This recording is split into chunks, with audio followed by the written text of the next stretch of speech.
Olá, seja muito bem-vindo ao Lead Talks, Liderança para o Futuro, um programa que tem como objetivo levar conteúdo a respeito de empresas, marcas e lideranças que estão fazendo uma Santa Catarina ainda melhor, o Brasil que dá certo.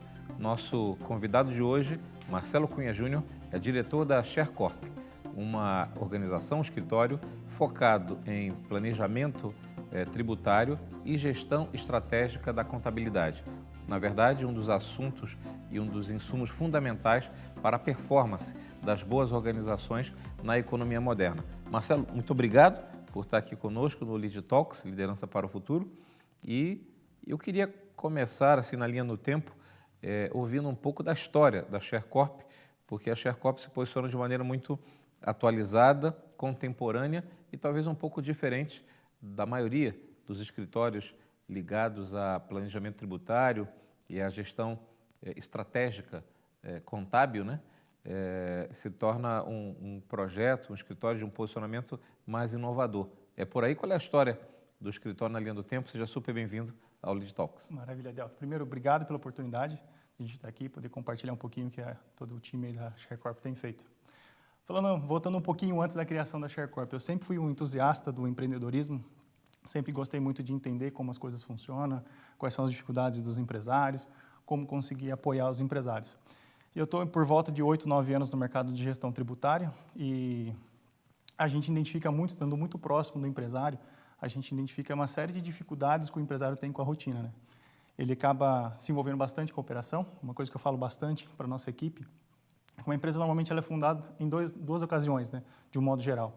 Ou porque o fundador dela é uma pessoa técnica, ele cria um produto, ele desenvolve uma tecnologia, alguma coisa, ou porque ele é muito vendedor. Ele vende muito, ele acaba vendendo tanto, que isso acaba se transformando num negócio para conseguir fazer entrega, o faturamento, tudo tem que ser feito. E a parte da gestão acaba vindo sempre num segundo momento. Ou até a empresa existindo já há algum tempo, ela acaba ficando sempre, algum dia a gente vai melhorar, algum dia a gente vai colocar um melhor sistema, algum dia a gente vai estruturar a área financeira. Isso acaba trazendo, ao longo do tempo, alguns problemas para a empresa.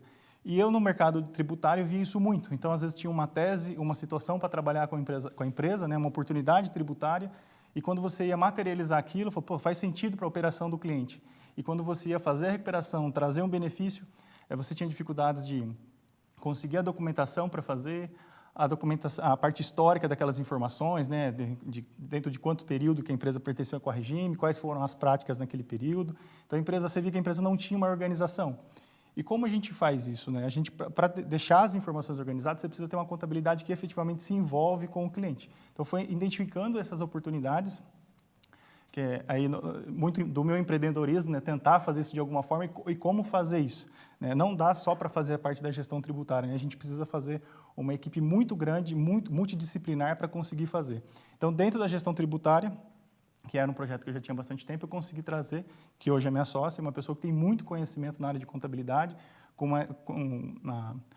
uma especialidade muito alta na parte de atender grandes contras, fazer a contabilidade dentro do RP do cliente, que isso é muito complexo, né? Você demanda muitos conhecimentos, então tem vários RPs no mercado, várias empresas com vários segmentos, com vários regimes tributários, então você precisa montar uma equipe para conseguir fazer isso. E foi onde a gente conseguiu unir os dois conhecimentos.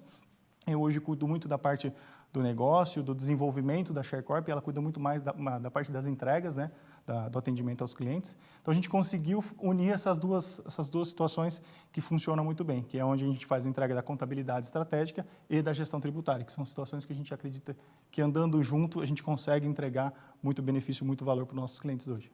Ou seja, a maior parte dos empreendedores deixam essa parte de gestão para quando a empresa estiver maior, para quando a empresa estiver melhor, mas na verdade deveria ser o contrário, né? Você tem uma empresa com gestão desde o início, justamente para que ela possa ser maior e melhor. Exatamente. Né? E infelizmente, em alguns casos, quando o empresário fala, bom, acho que agora é o momento de eu parar para olhar, quando ele vai ver, isso a empresa já tem lá seus 2, 3, 4, 5 anos, ela já tem alguns vícios, ela já carregou alguns problemas. E isso, talvez até alguns passivos. Alguns passivos, exatamente. Isso acaba tornando muito mais difícil ajustar essa operação.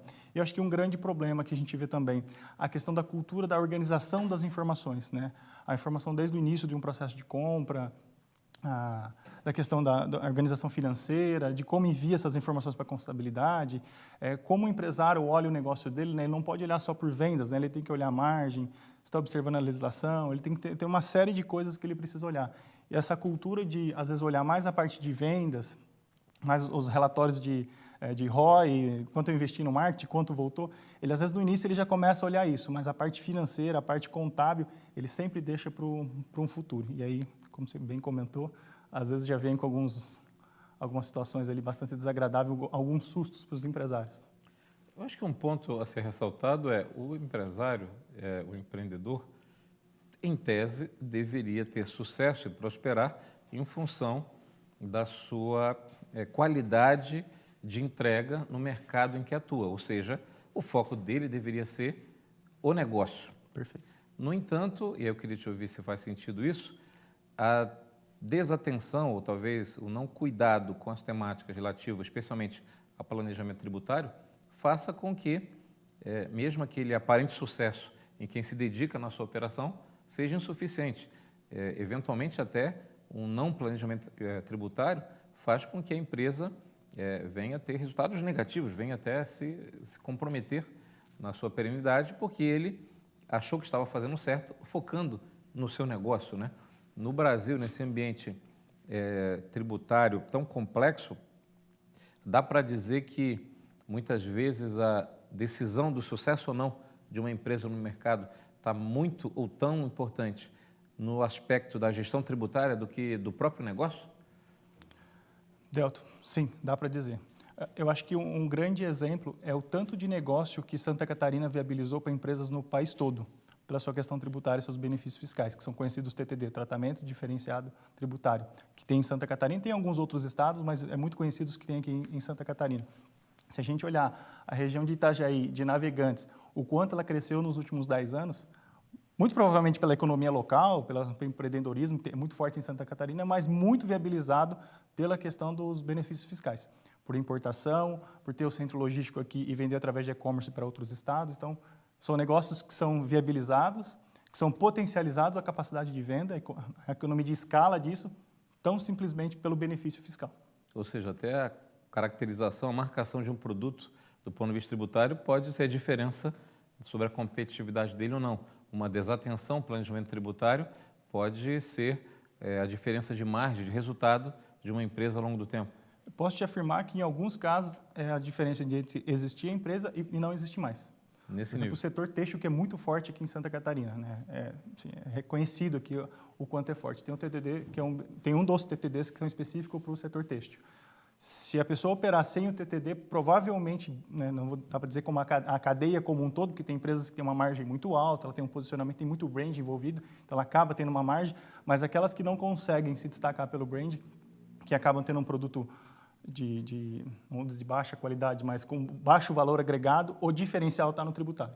Então, todos os players do mercado vão atuar com o benefício fiscal. Se ele não tiver o benefício fiscal, a diferença, que no caso aqui em Santa Catarina é o ICMS, né, que é o benefício fiscal do Estado, é a diferença da empresa conseguir existir ou não. Então, dá para dizer que é uma questão de sobrevivência da empresa. Não é uma questão de opção, se eu quero utilizar ou não quero, eu vou validar. Dá para entender, então, que planejamento tributário deveria ser uma temática a ser observada desde o momento zero da organização. E, nesse sentido, eu queria te ouvir, não precisa citar nomes, mas que cases vocês, com mais frequência, têm assistido que dê para perceber o impacto de uma mudança de planejamento tributário numa organização, no determinado mercado? O que você pode compartilhar conosco de um exemplo típico do que é a falta e depois a presença de uma gestão estratégica contábil numa organização? Que tipo de impacto isso pode dar de curto, médio e na perenidade da empresa? Delto, posso te falar de viabilidade de negócio e de, podemos dizer, frear o acúmulo de passivos de empresa. A gente observou já várias empresas pelo descuido, nem só de usar o benefício fiscal, mas de não se atentar às obrigações tributárias que a empresa tem, como a gente citou um pouquinho antes do início do que a gente estava conversando. um dos nossos clientes comprava produtos de fora para uso e consumo e não para matéria-prima, que tem um tratamento diferente no reconhecimento do tributo disso, e não observou que ele tinha que pagar o DIFAL, e ele comprava em grande volume. Então, o que parecia ser mais barato, na verdade não era tão mais barato e ainda trazia para ele um acúmulo de passivo por não observar a legislação. Outros que a gente pode ver é que começam a importar por Santa Catarina, e isso é bem comum, começam a importar por Santa Catarina, viabilizam o negócio e conseguem atender hoje o Brasil todo, simplesmente por estar usando um TTD de importado, nacionalizando nos portos de Santa Catarina. Então, isso a gente já pegou vários casos, é um dos nosso core, né, fazer esse planejamento tributário, não só fazer a conta, a gente fala não só fazer o planejamento e entregar para ele, mas fazer o acompanhamento para ver se ele consegue seguir todo o operacional, né, cumprir todo o regramento que o benefício fiscal obriga a empresa a fazer. Marcelo, hoje uma das agendas mais importantes para as empresas no mercado é a chamada pauta ESG, ou seja, o quanto a empresa tem boas práticas relacionadas à responsabilidade social, sustentabilidade e governança. Olhando esse G de governança, ou seja, a empresa está alinhada em compliance com a legislação, com as boas práticas de transparência, de informação a sócios, investidores, acionistas, de transparência com a sociedade, né, do ponto de vista de prestar contas, né, de ter, mesmo não necessariamente sendo uma companhia de capital aberto, mas mesmo sendo uma companhia limitada ou de gestão familiar, mas ter essa responsabilização, esse controle, né, essa gestão à vista, o quanto que a gestão estratégica contábil, diferentemente das tradicionais contabilidades, né, pode ser um elemento positivo para esse alinhamento de uma organização na pauta ESG, e aí em qualquer porte de empresa, de qualquer segmento, isso tem sido exigido pelo mercado, pelo consumidor final, né? Delto, perfeito. Eu acho que, falando em governança, né, não só para os próprios sócios da empresa, ou para quem está na diretoria, para quem está administrando o negócio, eu acho que a empresa ter a cultura da organização, conseguir fazer uma contabilidade, conseguir ter um balanço, um DRE, um balancete que reflita a realidade da empresa. Eu acho que isso não é só uma segurança para o empresário, para ele entender como de fato está indo o negócio dele, né? Não olhando relatórios paralelos. A gente fala que a verdade da empresa, a saúde da empresa está refletida nos balanços. Então, quando ela tem isso organizado, de certa forma, ela está atuando de uma forma justa com todo mundo. Porque ainda que ela não tenha balanço e outras informações publicadas, né? Isso fica mais interno, mais a nível de diretoria, de board da empresa, mas ela consegue trazer segurança para os acionistas, segurança para a diretoria que está envolvido, indiretamente os colaboradores, né, as pessoas envolvidas naquela empresa, prestadores de serviço podem ficar seguros. Quando ela transmite o balanço para um fornecedor, dá crédito para ela, o balanço reflete a realidade. Sim, então, as não é um balanço financeiras exigem cada vez mais governança. Exatamente, né? Tem muitos bancos na nossa região que são cooperativos, então, assim, quando ela vai tomar crédito, quando um fornecedor vai dar crédito para ela, se ela tem um balanço que reflete a realidade, ela está atuando de forma justa. Ela não pode ter um balanço que não reflete a realidade dela e, sei lá, mostrar que ela é uma empresa razoavelmente segura, com saúde financeira, e daqui a pouco não é muito bem isso, um veja bem. Então, eu acho que é uma responsabilidade social comum. Então, acho que a contabilidade consegue contribuir muito, assim, fazendo uma contabilidade estratégica, uma contabilidade que reflete a realidade da empresa, de certa forma, todo mundo que está envolvido nessa operação, direta ou indiretamente, pode saber que, pelo menos, está sendo dito a verdade. Se a empresa não está indo bem, que importa que os colaboradores, os fornecedores, os bancos vão saber, mas pelo menos que saiba uma informação justa, que cada um adote o seu nível de risco. Eu quero emprestar ou não dinheiro para essa empresa, quero ou não dar crédito para essa empresa, quero ou não trabalhar nessa empresa. Mas é uma forma justa e clara de atuar no mercado. Eu acredito que isso é uma das principais contribuições que a contabilidade consegue fazer, é não deixar que a empresa esconda os fatos de fato. Acho que isso é bem interessante. Na verdade, isso acaba tornando a empresa uma marca empregadora, né? Uma marca que atrai colaboradores, parceiros, fornecedores. A ShareCorp também nasce num ambiente muito relacionado a esse momento contemporâneo, essa nova economia, né? Relacionada às novas tecnologias. Como é que a inovação é tratada? Naturalmente, um escritório focado em tributário, contabilidade, enfim, está absolutamente conservador do ponto de vista de seguir o regramento vigente. Mas como a inovação é tratada dentro da organização, na sua relação interna, na sua cultura de proximidade com o cliente, de inovar na relação de uma proposta de valor diferenciada, de um escritório focado em estratégia de contabilidade, ou seja, focado em estar auxiliando a grande decisão e não apenas ser um prestador de serviço operacional de folha ou de documentação, mas sim alguém que ajuda o empreendedor a tomar decisões, né? Como é que a cultura de inovação é tratada e é pensada pela ShareCorp? Maravilha, Delta. Tem a oportunidade de a gente falar as metodologias que a gente tem. Como eu comentei no começo ali, né, onde nasceu essa ideia de criar a ShareCorp, como criar, como posicionar ela no mercado, essa dificuldade com a qualificação das informações, com o histórico de informação, observando que as empresas não têm os processos muito maduros internamente, nós desenvolvemos duas metodologias. Uma chama FD, que é Auditoria Fiscal Digital, muito voltada ao compliance da empresa, onde a gente audita as obrigações acessórias, observa a legislação que a empresa está exposta, se ela está aproveitando os benefícios fiscais, se está aproveitando corretamente, as práticas que ela tem, cadastro de produto, a gente faz uma espécie de uma auditoria mesmo, assim, virar a empresa de ponta cabeça e olhar tudo que a empresa faz e se tem alguma sugestão para fazer. Então, essa é uma metodologia que a gente faz para trazer compliance, segurança. Ainda que a empresa tenha algum erro, sei lá, um erro de parametrização do sistema que está gerando alguma inconsistência, alguma coisa que pode causar algum dano para a empresa. Ou um dano de uma multa, né, uma fiscalização por parte da Receita, ou um dano que pode fazer a empresa pagar mais imposto. Então, a gente observa isso de um modo geral. Isso falando na questão mais do compliance. E a outra é mais a parte de que a metodologia traz, é mais a parte de processos dentro da empresa, né? Então, a gente começa com a AFD, que é onde a gente consegue saber aonde estão os problemas e a origem dos problemas, e vem trabalhando na empresa a construção dos processos, parametrização do sistema, treinamento da equipe. Então, a gente vem com esse diferencial. A dificuldade que, às vezes, quando a empresa não tem uma contabilidade, ainda que seja interna e muito madura, é entender qual é o papel da contabilidade, né? Como a contabilidade contribui no meu negócio para ela não parecer só um custo, né? Só um gerador de boleto lá, de DARF para a gente pagar, né? Eu acho que essa metodologia traz muito essa facilidade, né? A gente entender, através de um relatório, quais são os riscos, quais são as exposições, ou talvez quais são as oportunidades que a empresa tem. E nessa parte da metodologia que a gente trabalha mais os processos, é que desde o início fica mapeado, né? Quais são os pontos a ser trabalhado e um projeto com começo, meio e fim. Então, esse é um trabalho consultivo que a gente faz, né? Onde o empresário consegue entender onde estão os problemas dele e como é possível resolver. Não é, eu tenho um problema, mas eu não tenho gente, o meu sistema é assim mesmo, foi mal implantado. Então, a gente consegue materializar para ele qual é a melhor forma que ele consegue resolver isso e dando ali para ele uma noção de tempo, de recurso financeiro, pessoas e tudo mais que vai precisar ser usado. Então, são as duas metodologias que hoje até tem nos posicionado como um formato diferente de trabalhar no mercado. Então, a gente acaba entrando em muitas empresas, a gente acaba nem fazendo a contabilidade como um todo, mas acaba atuando de forma complementar à atividade de uma contabilidade que é interna ou até aquela contabilidade que ainda é externa dentro do cliente. Então, isso seria certo dizer que vocês, de algum modo, participam desse conselho estratégico das empresas, das organizações, como esse ponto de apoio, de assessoria, muito mais do que operacional, de fazer assessoria desse caminho de posicionamento organizacional.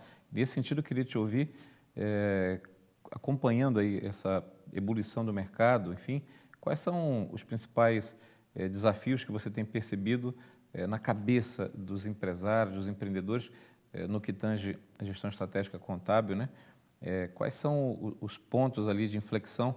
O que você acha que tem feito a diferença daquelas empresas que têm conseguido se destacar no seu mercado a partir do apoio de uma gestão estratégica contábil, de um planejamento tributário, né? Que virada de chave precisa ser feito no modelo mental das lideranças e dos empreendedores de um modo geral? Se a gente separar em dois momentos, né? As empresas que ainda não têm toda a estrutura de gestão, né? Não tem ainda um gestor financeiro, um gestor de controladoria, não tem todas as áreas muito bem estruturadas. A gente pegar essa empresa, ele entender que é uma agenda importante ele parar e entender o que a contabilidade faz, como a empresa dele está indo, sempre pelo viés da contabilidade, né? Chamar a contabilidade dele para a reunião, entender os números, entender o que está acontecendo, entender os demonstrativos, né? Aquela administração pelo feeling, olhar se bate, né? O feeling com que as informações, né, da contabilidade está trazendo para ele de realidade. Então, assim, você tem a agenda quanto a equipe de marketing para ver o ROI, quanto está lá o seu retorno de investimento, olhar quanto está vindo de negócio da tua rede social, a reunião com teus representantes, a reunião com o comitê de vendas, etc. Faça uma agenda importante, porque a rentabilidade do teu negócio, ou a perenidade do teu negócio, o crescimento do teu negócio pode estar sendo seriamente impactado com a questão tributária, que a contabilidade vai te ajudar através dos números trazer. Então, a parte da gestão tributária e a parte da contabilidade vai conseguir trazer clareza para você disso. Então, isso falando na empresa que não tem tudo estruturado. As empresas de grande porte, vamos falar, empresas que faturam de 5 a 350 milhões por ano, elas ainda, tirando as que já são mais longevas, que também já conseguiram ter alguma estrutura, elas conseguirem saber que aquilo que parece que é só para as empresas de BI, que são as auditorias, as consultorias, os acompanhamentos que as Big Four, que são chamadas, né, as grandes consultorias globais fazem, hoje já tem produto acessível. Então, ele consegue ter um contador que vai sentar e vai conversar com ele consegue ter um escritório de gestão tributária que vai sentar e conversar com ele. Isso não está reservado às empresas de BI. Então, ele consegue fazer. As empresas de BI já têm os seus acessos, né, tudo, então a gente acaba atuando em várias de forma complementar às suas atividades, mas esse empresário que já cresceu, ele está começando a se organizar, ele saber que isso é acessível, ele não precisa esperar ele ficar muito grande para começar a ter acesso a isso. Ele pode sim ter um nível de governança, de compliance, de ter uma estrutura que senta, conversa, entende o negócio dele, traz as melhores práticas para ele. Mas ele precisa colocar isso na agenda, né? Não pode ser aquela agenda que um dia a gente vai ver, para o ano que vem a gente vai estruturar. Reserva um tempo, para ver isso, porque a diferença do teu negócio existir com mais rentabilidade ou ter uma perenidade pode estar nessa conversa da contabilidade, pode estar nessa conversa da gestão tributária. Marcelo, caminhando-se para o nosso fechamento, queria te ouvir, que você deixasse uma mensagem, né? Na medida que você está interagindo com essas lideranças empresariais e, eventualmente, até vendo uma migração ou de modelo mental, até de uma nova geração de líderes empresariais nas empresas, com uma outra atenção à questão de contabilidade, planejamento tributário, inclusive pelo tema da reforma, ainda em andamento, ainda com suas regras não validadas, né, pelo Senado. Que mensagem você deixa para os líderes de organizações, independente do seu porte ou segmento, do ponto de vista, e aí parte da tua visão também como empreendedor, né, da tua atuação, o que para você é determinante para o sucesso do futuro das empresas catarinenses, brasileiras, do ponto de vista da gestão da contabilidade estratégica? Que mensagem você deixaria para os líderes empresariais que estão hoje focados no seu negócio, entretidos no seu ambiente concorrencial, produto, marca, relacionamento com o seu mercado e que eventualmente não estão dando a devida atenção, né, para esse universo? Vamos lá. A gente é bastante requisitado para falar o que vai acontecer na reforma tributária. O recado que fica para o empresário: vamos continuar entendendo o que vai vir, tem um período longo ainda de transição, de esclarecimento de como vai ficar, de como vai ser. Mas, de novo, coloque na tua agenda para você entender a contabilidade da tua empresa, coloque na tua agenda mensal, semanal, para você entender a gestão tributária. Isso vai fazer muito mais diferença no curto prazo do que essas preocupações de longo prazo que, em tese, os seus concorrentes vão estar em pé de igualdade. Então, no futuro, vai ficar difícil para você, vai ficar para o teu concorrente que tiver ali a mesma atividade similar à sua, ele vai estar sujeito ao mesmo regime. Então, pensem no curto prazo. A gente está caminhando para o final do ano, você já fez o teu orçamento, você já fez o teu planejamento tributário do ano que vem, você já olhou todas as opções que tem para você otimizar teu negócio, você já viu se você comprar de um importador é melhor, se você é um exportador, você já viu se tem benefício fiscal para você não pagar os impostos na matéria-prima que ela está destinada à exportação. Então, assim, tem uma série de coisas na mesa para você implantar no teu negócio hoje, em detrimento de ficar olhando uma agenda futura, que fica naquele sofrimento mental, mas vai aumentar a carga tributária, vai acontecer isso, vai acontecer aquilo. Hoje, na mesa, já tem muita oportunidade. E eu acredito que hoje é muito mais desigual. Tem muito mais informação, tem diversas empresas que já ganharam algumas decisões judiciais que reduzem base de cálculo, outras não. Tem empresas que já, por se antecipar, já conseguiram aderir a alguns benefícios fiscais, estão em regimes especiais. Então, assim, tem uma série de coisas que hoje dá para implantar na tua empresa. Então, não fique sofrendo antecipado com o que vai vir no futuro e preste atenção no hoje na tua empresa, que já tem muita coisa para aproveitar, muita coisa para viabilizar o seu negócio. Fantástico. Ouvimos, então, a ShareCorp, uma organização que se propõe a ser um escritório focado em gestão estratégica, contábil e planejamento tributário, que são temas que nem por todas as vezes estão na pauta dos empresários em primeira linha e do dia a dia das organizações, mas deveriam, porque a competitividade das empresas, em muito, está ancorada em boas decisões de gestão do impacto tributário dos seus produtos e serviços. Acompanhe esse conteúdo em todas as plataformas do LEAD e também no Sistema Catarinense de Comunicação, parceiro do LEAD Talks, tanto na televisão aberta, através do SBT, quanto no portal SCC10. LEAD, quem é líder, participa. Nos encontramos no próximo LEAD Talks, Liderança para o Futuro.